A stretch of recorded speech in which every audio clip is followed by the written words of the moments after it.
성령 강림절 후 17번째 주일입니다. 오늘은 예배를 드리기 전에 예배에 관한 안내를 하겠습니다. 기도를 하실 때 눈을 감지 마시고 화면을 보십시오. 그리고 기도를 들으십시오. 사도신경을 할 때 주보를 보시고 함께 한 목소리로 읽어 내려가 주시기 바랍니다. 개정 사도신경을 하게 되는데요. 여러분이 주보를 보시고 하나하나 함께 읽어 나가며 하나님께 우리의 신앙을 고백하시기를 바랍니다. 또 찬송을 부를 때는 자리에서 일어나셔서 함께 찬송을 따라해 주시기를 바라고요. 축도, 강복 선언을 할 때는 자리에서 일어나셔서 하나님의 축복을 받으시기를 바랍니다.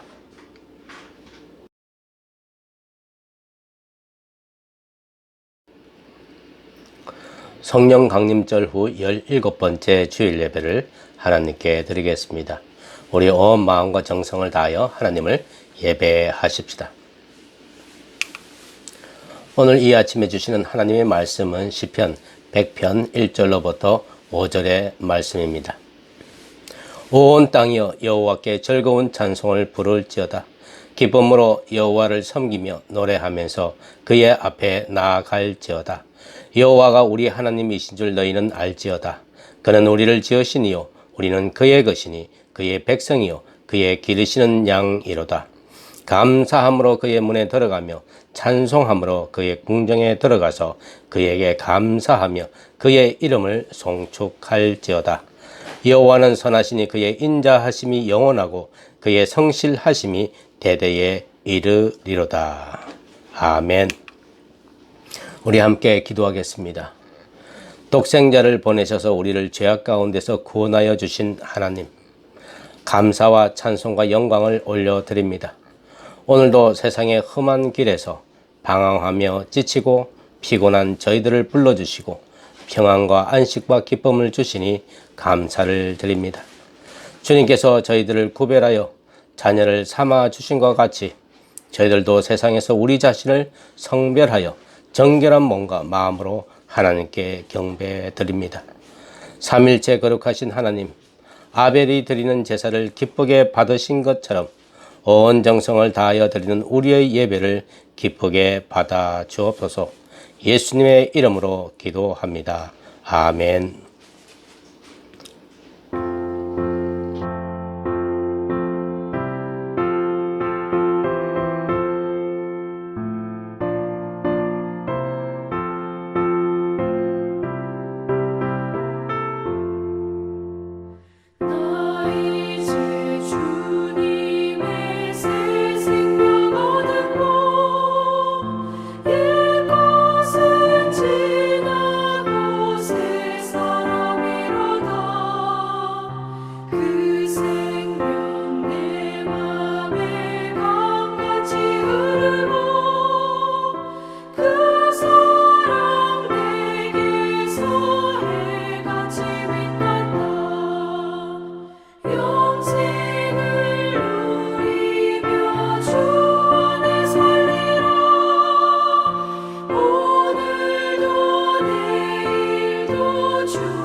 여러분 주보에 있는 신앙고백 개정사도신경을 한 목소리로 고백하십시다. 나는 전능하신 아버지 하나님, 천지의 창조주를 믿습니다. 나는 그의 유일하신 아들 우리 주 예수 그리스도를 믿습니다. 그는 성령으로 잉태되어 동정녀 마리아에게서 나시고 본디오 빌라도에게 고난을 받아 십자가에 못 박혀 죽으시고 장사된 지 사흘 만에 죽은 자 가운데서 다시 살아나셨으며 하늘에 오르시어 전능하신 아버지 하나님 우편에 앉아 계시다가 거기로부터 살아있는 자와 죽은 자를 심판하러 오십니다. 나는 성령을 믿으며 거룩한 공교회의 성도의 교제와 죄를 용서받는 것과 몸의 부활과 영생을 믿습니다. 아멘. 이제 우리 옆 사람과 더불어서 샬롬 이렇게 평화의 인사를 나누십시다. 평강하십시오. 그렇게 우리 서로 인사하십시다.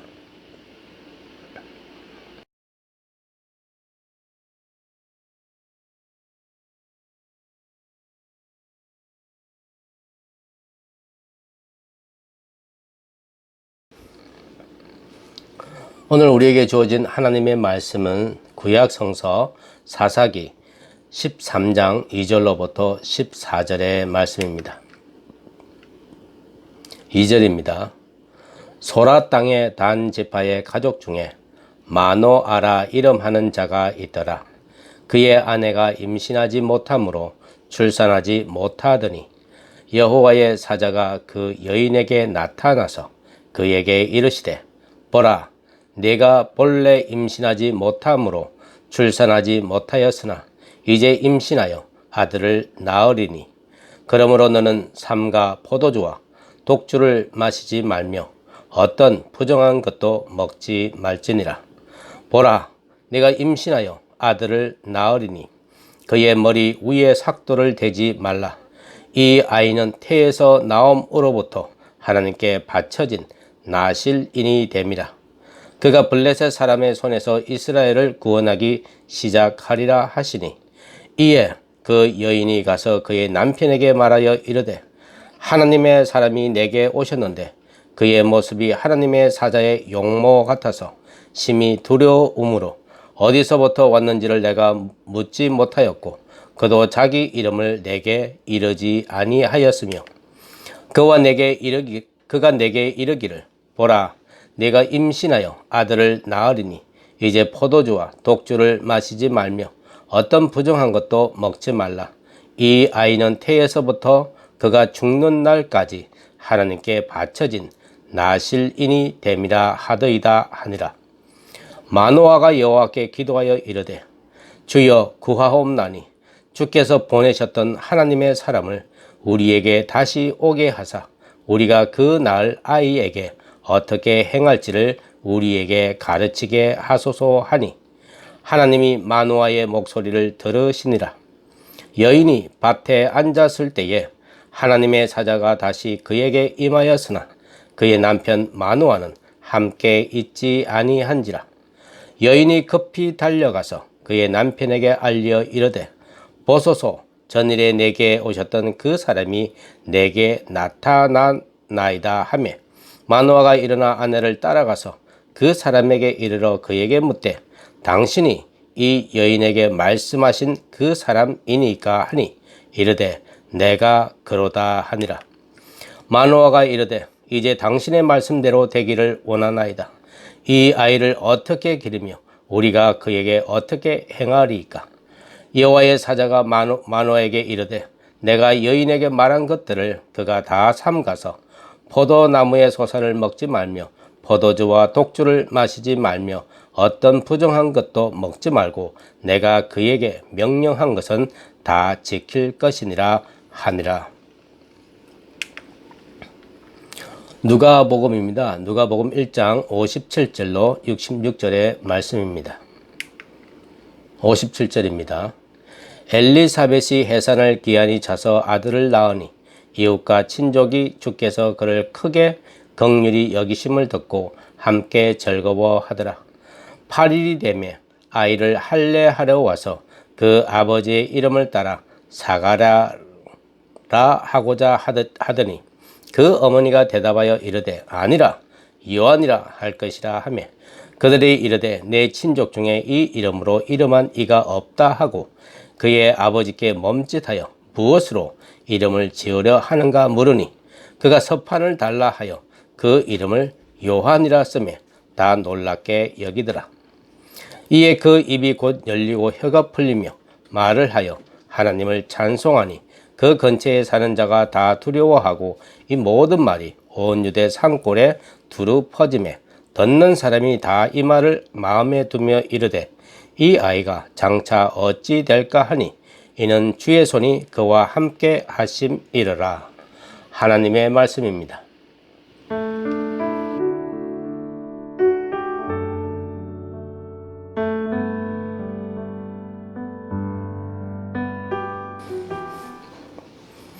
오늘 말씀 사사기와 누가복음에는 태어날 때 소명을 받은 두 명의 아이를 소개하고 있습니다.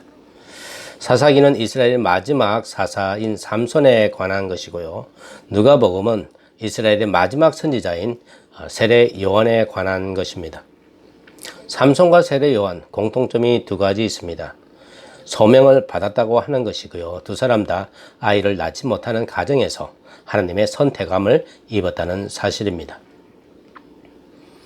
그리고 또한 이 성경은 이 두 군데의 성경은 우리에게 전합니다. 오늘이라는 시간을 살아가는 우리에게 특별히 그리스도를 닮아 가려고 하는 그리스도인의 삶으로 선택되어진 우리에게 소명이 있음을 우리에게 일러주고 있는 본문이기도 합니다.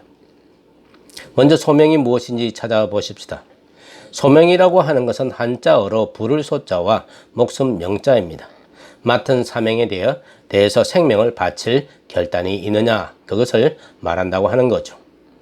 목사, 검사, 또 의사, 또 판사, 이들에게 꼭 묻는 게 있죠. 소명의식을 묻습니다.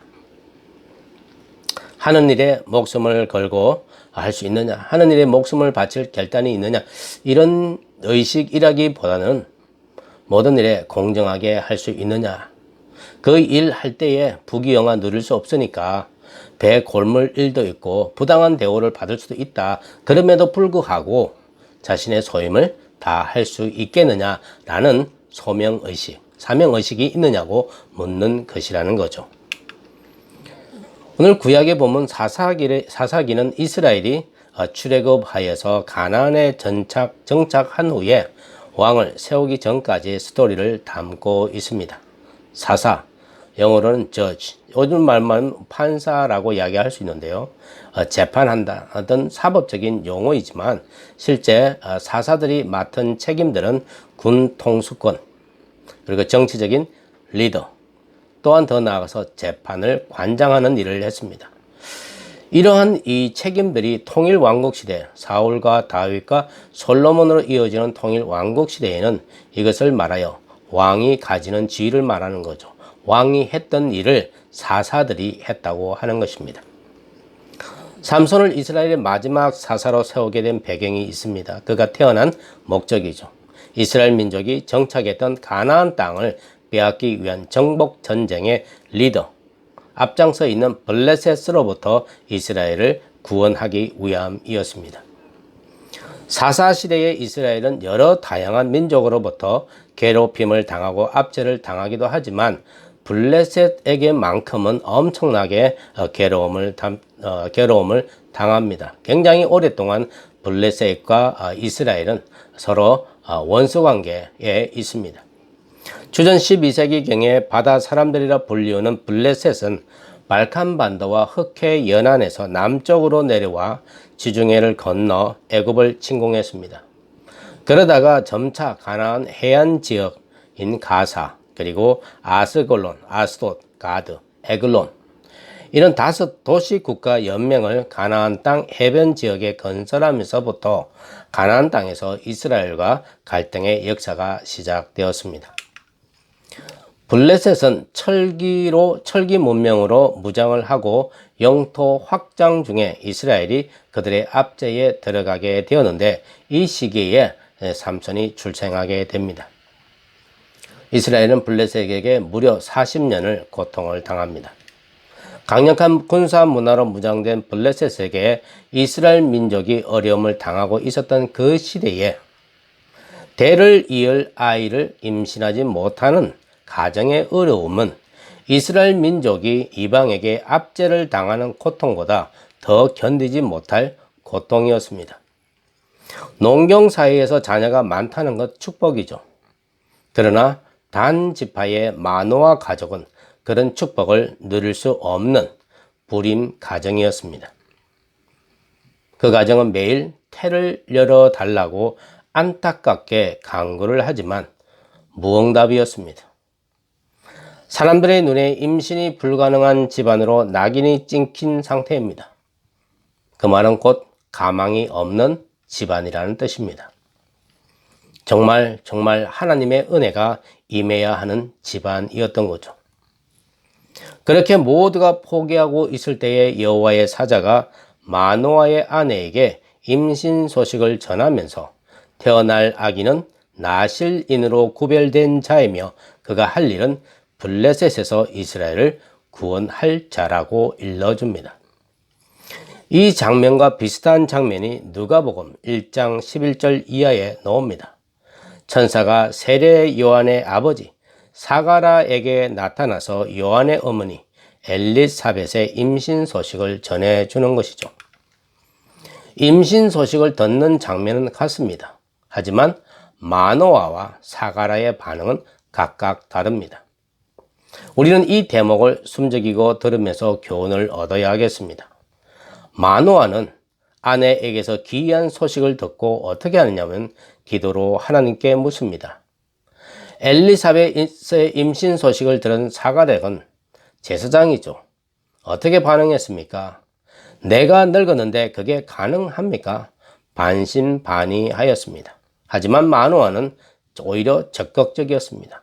적극적으로 하나님께 기도했습니다. 기도로 하나님께 자기 아내에게 임신 소식을 전한 사람을 다시 만나게 해달라고 했습니다. 그렇게 해달라는 기도의 목적이 더 중요하죠. 우리가 낳을 아이에게 어떻게 행할지를 우리에게 가르쳐 주소서. 무슨 말인가 하면 하나님께서 지명한 그 아이는 자기들의 아이가 아니라 하나님께서 구별하신 아이라고 하는 것입니다. 그래서 그 아이의 영적인 아버지이신 하나님께서 이 아이를 키우는 자기들에게 자식을 기르는 법을 알려달라고 하는 것이죠. 이걸 우리는 자꾸 특별한 케이스로 자꾸 이해하려고 합니다. 삼손에게만 일어날 수 있는 일이라고 우리는 생각을 한다는 거죠. 사실 생각해 보세요. 아기가 엄마 뱃속에 잉태된다고 하는 건 사람의 노력으로 되는 게 아니죠. 하나님께서 생명을 잉태케 하신다는데 하나님께 해주셔야 잉태가 가능하지 않습니까? 그런데 말입니다. 세상에 태어난 아이들이 모두 동일하게 태어나지 않습니다. 어떤 아이는 정말 잘 사는 집에서 태어나서 무슨 금수저를 물고 태어난다고 하지 않습니까? 또 어떤 아이는 질병을 가지고 태어나고 어떤 아이는 너무도 가난한 환경 속에서 태어나고 어떤 아이는 심지어 버림받은 상태로 태어나기도 합니다. 그럼 이 아이들은 하나님께서 소명을 주지 않았기 때문입니까? 그렇지 않습니다. 하나님께서 한 아기를 세상에 태어나게 하실 때에 그 아들과 딸을 향한 하나님의 뜻과 계획을 가지고 그 아이에게 생명을 주셨다는 것을 우리는 알아야 합니다. 그 아기가 불행해 보이는 조건들과 어려운 형편에 처해 있다고 살아갈 이유조차 없는 것이 아니라 그 아기가 생명을 유지해야 할 이유는 하나님께 있고 하나님의 말씀에 있다는 것입니다. 그 아기를 태어나게 하신 분도 하나님이고 그 아기가 장성하고 살아가야 할 이유와 사명을 말씀해 주실 분도 하나님이시기 때문입니다. 그래서 우리는 사나 죽으나 우리는 주님의 소유입니다 라는 고백을 하게 되는 것입니다. 이 세상에 태어난 사람은 좋은 사람, 나쁜 사람 구별하기 이전에 먼저 하나님의 소유라고 하는 것을 잊으면 안 됩니다. 그렇기 때문에 생명은 내가 어떻게 하고 안 하고 결정권이 내게 있는 것이 아니라는 것이죠.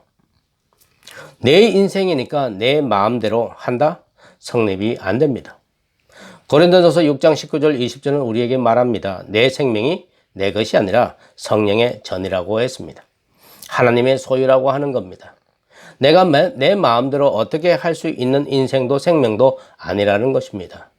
그러므로 자기 자신과 다른 사람의 생명을 함부로 취급하거나 생명을 하찮게 여기고 해치는 사람은 그 사람의 생명을 창조하신 하나님께 반역하고 대항하며 대적하는 행동을 하게 되는 것입니다. 너는 맞아도 싸. 폭행이 정당화될 수 없습니다. 아이의 성적이 떨어졌다고 맞아야 할 그런 정당성은 없는 겁니다. 누구도 아이를 그리고 누구도 누구에게도 폭력을 행사해서는 안 됩니다. 오늘 말씀에서 우리에게 주는 교훈들이 있습니다. 삼손이나 요한 같은 사람에게만 소명이 있는 것이 아니라 세상에 태어나는 모든 사람에게 하나님은 소명을 주셨다는 사실입니다. 그래서 부모된 자는 아기를 키울 때에 세상 지식만 주입하려 하지 말고 소명받은 자의 정체성을 심어주어야 한다는 것입니다. 내 자녀가 다 장성했는데 일러줄 자녀가 어디 있느냐 할지는 모르겠지만 여러분에게 자녀만큼 중요한 소중한 손주들이 있지 않습니까? 그 손주들이 그 가정에서 태어날 이유가 하나님께 있었고 그 손주들이 선한 영향력을 사람들에게 끼치며 살게 하라고 소명을 주셨다고 하는 것을 잊지 마시기를 바랍니다. 그렇기 때문에 아이들은 내 소유가 아니라 하나님의 소유이기 때문에 하나님께서 원하시는 사람으로 키워야 하는 것입니다. 우리 교회에 비록 아이들이 없다고 해서 주일학교 교육이 멈춘 것은 아닙니다. 여러분의 손주들에게 신앙 교육을 시킬 교사가 바로 여러분이거든요. 주님은 성경 말씀으로 우리에게 말씀을 건네시고 찾아오시며 영적으로 교제해 주시듯이 여러분의 자녀들, 손주들을 성경 말씀으로 말을 건네 보시기를 바랍니다. 저희 어머니도 여러분과 비슷하게 연세가 80이 넘으신 고령입니다. 손주들과 어떻게 대화를 하겠습니까? 손주들 다 영어를 하는데 또 한국말을 한다고 하더라도 그렇게 할머니의 이야기를 이해할 수 있는 수준의 한국말 실력은 아닙니다. 그런데 저희 어머니는 이 손주들에게 말을 건네십니다. 잘 지냈니? 이런 말보다는 어머니가 주중에, 어머니가 평소에 이 아이들을 생각하면서 기도하면서 또 어머니가 묵상했던 이 성경 말씀 가운데 어떤 스토리 하나를 끄집어내서 그걸 가지고 아이들과 이야기를 나눕니다. 아이들은 할머니가 이야기하는 거니까 한국말을 하더라도 잘 이해가 안 되는 말씀을 하더라도 열심히 듣습니다. 그러면서 아이들도 할머니와의 대화 속으로 빨려 들어가는데 그 이야기는 성경 스토리입니다. 자기도 들었거든요. 어디서 들었거든요. 근데 그 이야기를 계속 할머니가 하니까 그 말씀 속에 들어가서 함께 대화를 합니다. 그러면서 서로 알아나가는 거죠. 그러면서 할머니는 끊임없이 아이들에게 하나님 말씀대로 살아야 할 것을 권면하는 것을 자녀들은 듣게 되는 것입니다. 오늘날 같이 무한 경쟁의 시대에서 생존해야 할 자녀들과 손주들에게 들려주어야 할 말들은 경쟁력을 키워 남을 짓밟고 부자가 되라고 하는 게 아니죠. 그 아이들이 살아갈 세상에 선한 영향력을 끼치는 사람이 되게 하기 위해서 부모들은 하나님께 자녀들을 어떻게 기르고 아이들에게 어떻게 행해야 할지를 기도로 묻고 하나님 말씀으로 양육하는 일을 회복해야 한다는 것을 귀가 아프도록 들려주는 것입니다. 하나님을 믿는 자녀와 하나님을 믿지 않는 자녀와의 차이는 무엇일까요? 그리스도인의 소명을 알고 살아가는 자녀와 소명에 무관심하고 눈에 보이는 것만이 세상의 전부인 것으로 알고 살아가는 차이가 있습니다. 소명을 아는 그리스도인은 그 소명으로 인하여 인생의 여정 가운데서 세상에 속한 사람들과는 다른 열매와 결과들을 얻게 될 것입니다. 그 옛날에 리빙스톤이 미지의 세계 아프리카로 자연하여 떠난다고 하니까 사람들에게 강력하게 막았습니다. 거기 가면 죽는다. 거기 가면 살아남을 수 없다. 거기는 너무나 절망의 땅이다. 그렇게 말하니까 리빙스톤이 이런 말을 합니다. 소명받은 자는 결코 죽지 않는다라고 하는 명언을 남겼습니다. 자기가 받은 소명이 성취될 때까지 하나님께서 지켜주신다는 뜻인 거죠. 리빙스턴이 남긴 말같이 하나님께서 주신 인생의 소명을 아는 자는 구별된 그리스도인으로 살아가게 됩니다. 하나님이 없다는 세상 속에 살아가면서도 하나님이 주신 소명을 갖고 자신의 이름값 하면서 하나님 때문에 살아가는 존재들이 될 것이라는 겁니다. 그리스도인으로 선택받은 여러분, 우리의 소명은 사나 죽으나 우리는 하나님의 소유입니다. 우리 각자 인생에 성취해야 할 것은 하나님의 영광입니다. 하루를 살아도 하나님께 충성하며 살아나가십시다. 하나님의 영광을 위하여 산다고 하는 것, 좁은 의미에서는 이웃을 내 몸같이 사랑하는 것 아니겠습니까? 그것이 우리에게 상식이어야 합니다. 이웃을 내 몸같이 사랑한다고 하는 것, 코로나19 이전 때의 사람들은 좋은 일이 생기면 좋겠다 했지만 코로나19 사태 속에 있는 사람들은 아무 일도 안 생겼으면 좋겠다라고 합니다. 그렇습니다. 코로나19에 감염되는 사람이 없기를 바라는 거죠. 마스크 착용하고 사회적 거리 두기 하고 손 자주 씻기 이 수칙을 잘 지키는 것도 좁은 의미에서는 이웃 사랑인 거죠. 이웃을 내 몸같이 사랑하라는 말씀을 실천하면서 그리스도인으로 소명받은 자로 하나님의 영광을 위하여 오늘을 살아내는 우리 모두가 되시기를 주님의 이름으로 축원합니다. 우리 함께 기도하겠습니다. 주님, 오늘 주님께서 예배하신 예배로 저희들을 초청하시고 들려주신 말씀을 통해 우리네 인생의 목적이 하나님께 영광임을 재확인케 해 주셔서 감사를 드립니다. 주님, 저희가 하루의 일과를 시작하고 마칠 때 오늘 하루도 하나님께 영광 돌리는 시간들이었는지를 되돌아보게 하시고 감사의 기도를 주님께 드리게 하옵소서. 주님, 우리에게 주님의 평화를 나누어 주시오. 이 평화 없이 갈등의 연속인 이 세상에서 우리의 이웃에게 예수 이름으로 친절하게 하시고 관용을 베풀게 하시며 화해와 긍휼의 환경을 만들어 가게 하옵소서. 코로나19로 인한 여러 부작용들이 오늘 우리의 삶을 힘들게 하고 있습니다. 이런 때일수록 어려운 이웃의 고통을 평소보다 더 많이 돌아보게 하시고 우리가 드리는 헌금이 교회의 사명을 감당하는 데 사용케 하옵소서. 주님, 팬데믹 이전의 시간에 가졌던 교회의 시간으로 돌아가길 원하는 우리 교우들을 위로하여 주시옵소서. 코로나 확진의 기세를 꺾을 수 있도록 시민들이 마스크 착용하고 사회적 거리 두기와 손 자주 씻기와 방역에 최선을 다하게 하시어 이웃사랑 실천하게 하옵소서. 예수님의 이름으로 봉헌하며 감사 기도 드리옵나이다. 아멘.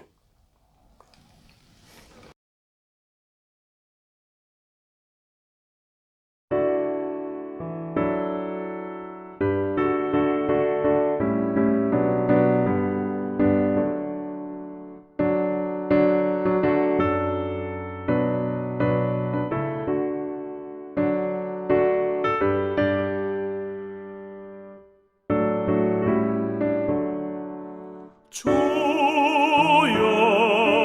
나의 생명 나의 정성 드립니다. 이 작은 나의 생명 나의 정성 다해 주님만을 위하여서 살기 원하오니 주여 잡아주소서 나를 잡으소서 주님만을 위하여 살게 하소서. 불같은 성령으로 충만케 하옵소서. 환난이 와도 핍박이 와도 주님만 위해 살게 하소서.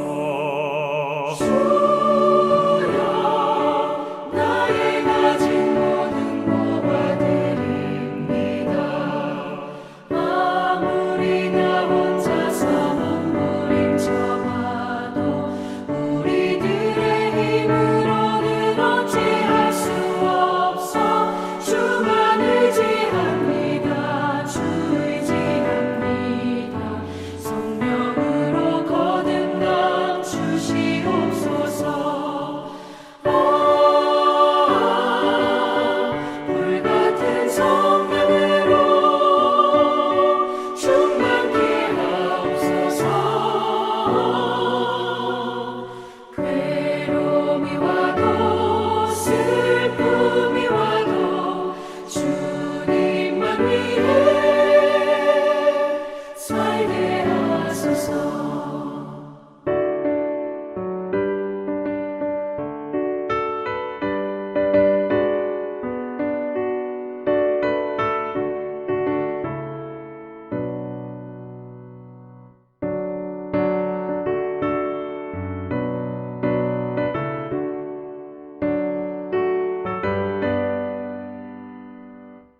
주여 이 몸 바쳐 주의 일을 하렵니다. 아무리 어려워도 괴로움 당해도 주와 함께 승리하며 살게 하옵소서. 주님 사랑 크시니 주를 따라가며 주님으로 만족해 하여 주소서. 성령으로 오늘 같은 성령으로 충만케 하옵소서. 고통이 와도 죽음이 와도 주님만 위해 살게 하소서.